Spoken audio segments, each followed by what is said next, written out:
नमस्कार, मैं मिलन Patel, registered pharmacist, आपका हार्दिक स्वागत करता हूं आपके अपने YouTube channel health and medicine Hindi में। लिपोप्रोटीन ए, जिसे एलपीए भी कहा जाता है, एक खास तरह का कोलेस्ट्रॉल कैरिंग पार्टिकल है जो कुछ लोगों में जन्म से ही ज्यादा बना रहता है। यह नॉर्मल कोलेस्ट्रॉल टेस्ट में नहीं दिखता, इसलिए इसके लिए अलग टेस्ट करवाना पड़ता है।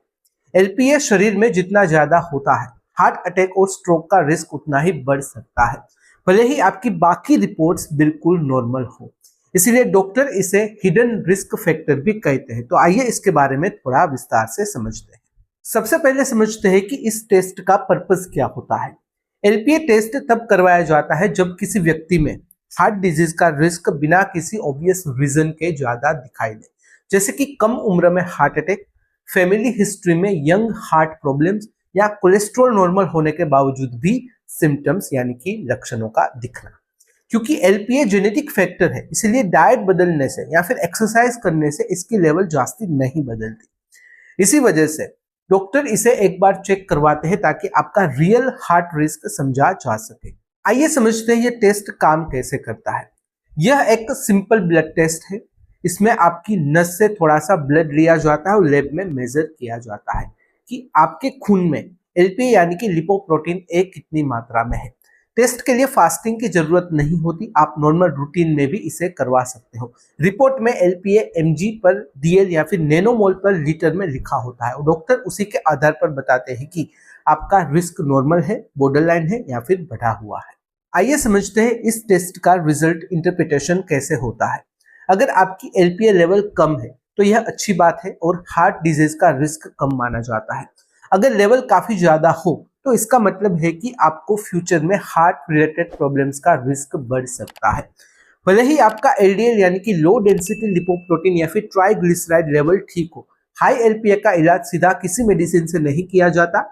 डॉक्टर लाइफस्टाइल सुधारने, एलडीएल को एग्रेसिवली कंट्रोल करने और कुछ मामलों में एडवांस थेरापीज के बारे में गाइडेंस दे सकते हैं।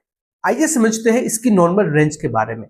लिपोप्रोटीन ए की नॉर्मल रेंज आमतौर पर 30 mg पर डीएल से कम मानी जाती है, जिसे लो रिस्क माना जाता है। अगर लेवल 30 to 50 mg पर डीएल के बीच में हो तो इसे बॉर्डरलाइन या फिर मॉडरेट रिस्क समझा जाता है, और 50 mg पर डीएल से ज्यादा होने पर हार्ट डिजीज का रिस्क बढ़ा हुआ माना जाता है। कुछ लैब्स इसे नैनोमोल पर लीटर में रिपोर्ट करती है, जिसमें 75 नैनोमोल पर लीटर से कम नॉर्मल, 75 to 125 नैनोमोल पर लीटर बॉर्डरलाइन और 125 नैनोमोल पर लीटर से ऊपर हाई रिस्क माना जाता है। यह एक जेनेटिक मार्कर है, इसलिए इसकी वैल्यू लाइफस्टाइल से ज्यादा बदलती नहीं है और डॉक्टर्स इसे आमतौर पर एक बार चेक करवाने की सलाह जरूर देते हैं।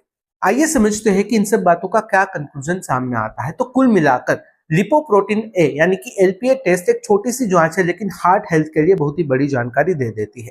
क्योंकि यह जेनेटिक है, इसलिए इसे एक बार चेक करवाना काफी होता है। अगर आपकी फैमिली में हार्ट डिजीज जल्दी हुई है या आपका कोलेस्ट्रॉल नॉर्मल होने के बावजूद भी डॉक्टर चिंतित है और आपको कुछ स्पेसिफिक टाइप के सिम्टम्स दिख रहे हैं, तो यह टेस्ट आपके लिए बेहद ही इंपॉर्टेंट हो सकता है।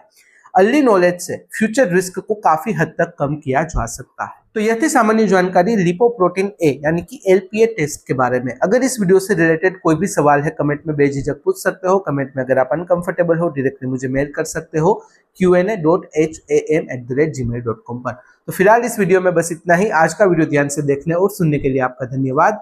जय हिंद, जय भारत।